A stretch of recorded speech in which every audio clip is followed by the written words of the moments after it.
Hello, church family. This is Pastor Phil. I just got back from our annual 6th chili cook-off with my church family at Gethsemane, and we had such a great time. This year we were outdoors at a bonfire at Robin and Steve's house, and it was just so much fun. Our reading today for this coming Sunday, which is Reformation Sunday, is from John 8:31 to 36. So Jesus said to the Jews who had believed him, "If you abide in my word, you are truly my disciples, and you will know the truth, and the truth will set you free." They answered him, "We are offspring of Abraham and have never been enslaved to anyone. How is it that you say you will become free?" Jesus answered them, "Truly, truly I say to you, everyone who practices sin is a slave to sin. The slave does not remain in the house forever. The Son remains forever. So if the Son sets you free, you'll be free indeed." I learned a life lesson years ago when I was struggling so hard to make a major life change and I just couldn't wrap my head around it.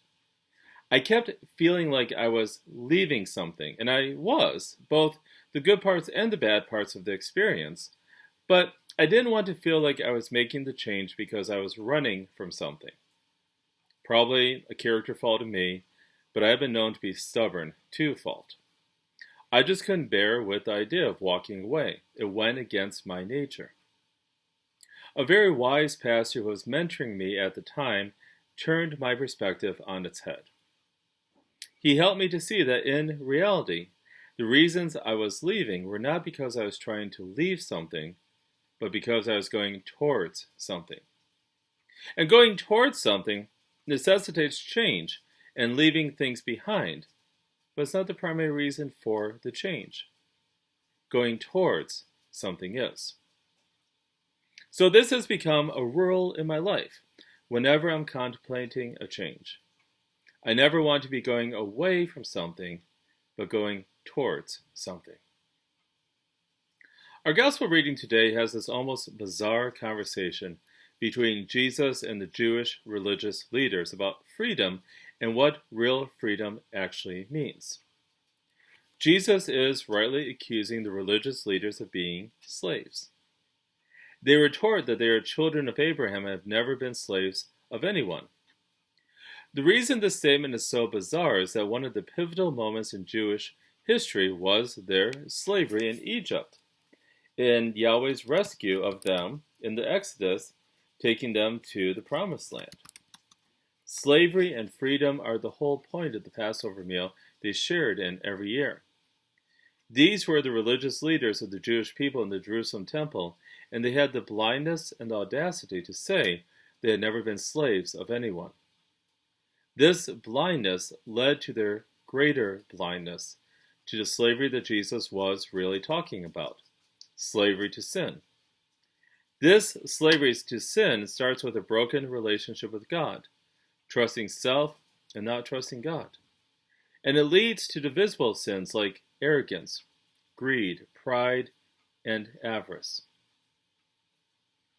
In the conversation, they were looking back to what they thought made them special and gave them special privilege in God's eyes, being children of Abraham and Jewish. But Jesus wanted them to let go of that false image, let go of their pride, which was holding them in bondage to sin, and to look forward to Jesus and where God was leading them to be with him. Fast forward in time about 1500 years, when a young Catholic monk was hammering what is called the 95 Theses to the church door in Wittenberg, Germany. The institution of the Roman Catholic Church had very much lost its way. It had stopped looking forward to Jesus and was always looking back to its power, to its authority, to its riches and wealth, and because it was always looking back to what they felt made them special and privileged, they had stopped looking forward to Jesus and where Jesus was leading them to. Looking back really held them in bondage to sin, and they did everything they could to hold on to that past, including hurting the people of God by telling them lies, just to get money from them. When Martin Luther posted those 95 Theses on the church door, starting the Protestant Reformation, he was calling the Roman Catholic Church to stop looking back to what was holding them in bondage to sin, and to once again look forward to Jesus and where God was leading them to be with Him. Fast forward to our own lives. It is very easy for us to hold on to the past and what is behind us. Sometimes it is the things that we have lost along the way, the people in our lives, the position in our lives, pride and prideful thoughts of the past, even the painful past parts of our lives. We can't get anywhere looking back too hard, because we can't see the walls we're running into ahead of us. Looking too hard behind us holds us tightly in bondage. For the good things in the past, continuing to walk forward often feels like we're abandoning or forgetting those people and places. If we just hold on to the past, then they won't be gone. But life does move on, and holding on doesn't work. It just makes us feel stuck.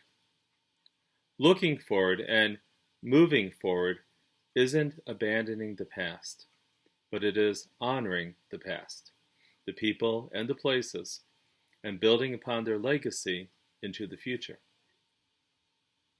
For the bad things in the past, it often feels like we are still held by them, habits and hurts, and they won't let go.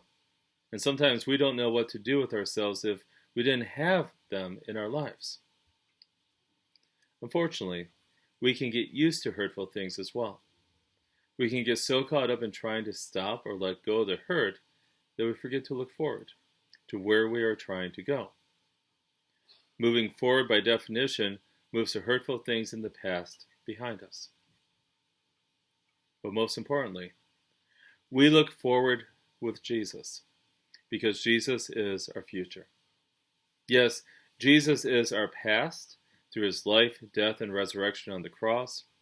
Yes, Jesus is our present, living in that forgiveness earned for us on the cross, and Jesus every day with us through faith, here and now.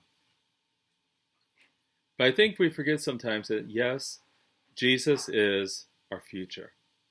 Jesus is our prize and our goal. Life eternally with Him and all the saints is where He is leading us to. And when we keep our eyes fixed upon Jesus, our future, it makes our path today so much clearer. To serve God as a pastor was a call on my life I felt since I was very, very young. I didn't know everything that would and could entail, but I felt it in my life. And of all the different things that God used to place that call upon my heart was my first pastor, Pastor Buck. He was a bear of a man, at least to little me. And every Sunday he would always give me a big bear hug and scratch my teddy bear's head. For me, that was my earliest thought of what it meant to be a pastor, and it still defines the role for me today.